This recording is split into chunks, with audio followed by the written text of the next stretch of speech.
वो दवाई ये है, कोरेक्स नाम है इसका, कफ सिरप, जो सर्दी खोखी में काम आता है।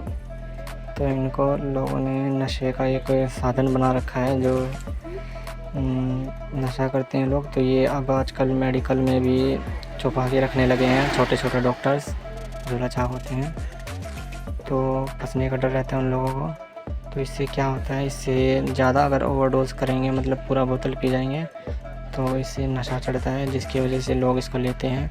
कुछ नशेड़ी लोग होते हैं दारू पीने वाले, तो वही लोग ये लेते हैं। इसका नाम है पूरा डेक्स्ट्रोमेथोन मेथोफेन हाइड्रोब्रोमाइड एंड क्लोरोफेनिनेट, यही नाम है कुछ ऐसा ही।